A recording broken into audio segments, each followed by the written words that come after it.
जीवन के हर कठिन प्रश्न का जीवन में ही हल मिलता है। जितना अधिक गहरा हो कुआं उतना मीठा जल मिलता है।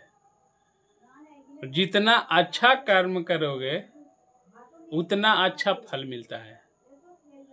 तो हमको कहने का मतलब ये है कि मेरे जितने फेसबुक और यूट्यूब के दर्शक हैं उनको बहुत बहुत नमस्कार, प्यार भरा। और एक छोटी सी कहानी के साथ मैं ये बताना चाहता हूँ।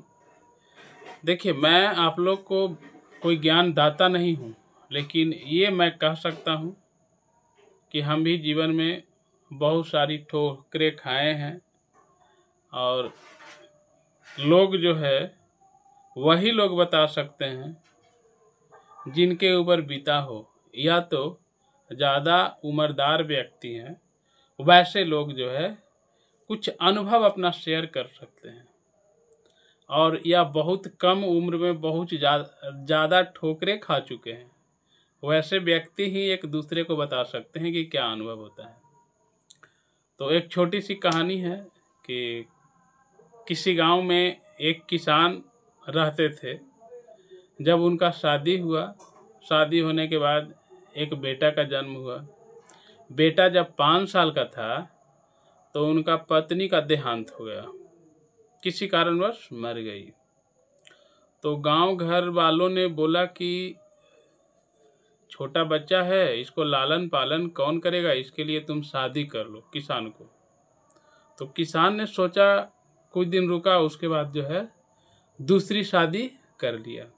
दूसरी शादी करने के बाद उससे भी एक बेटा का जन्म हुआ और ये दोनों जो है अपना जीवन सही ढंग से रहने लगे। लेकिन कुछ दिन बाद जो है पति पत्नी दोनों का देहांत हो जाता है। और जो बड़ा वाला बेटा था वो सोचा कि अब मेरा घर कैसे चलेगा।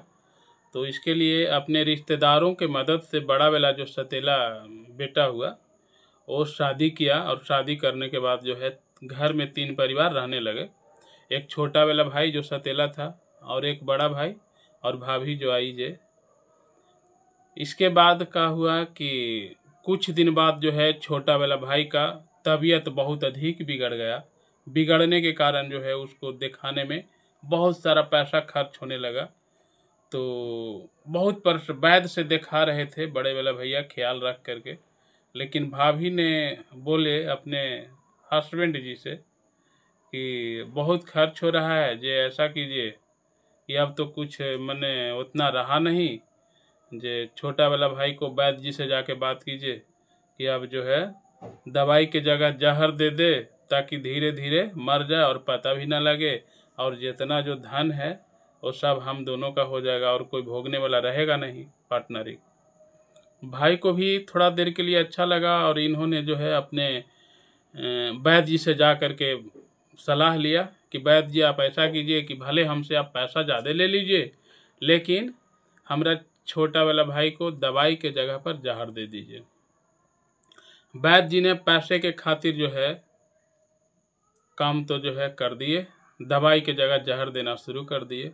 कुछ दिन बाद छोटा वाला भाई का मृत्यु हो जाता है। मृत्यु होने के बाद अब रह गए भैया भाभी। तो जो भैया थे उनका भी एक बेटा जन्म लिया, बड़ा हो गया, पढ़ लिख करके जवान हो गया।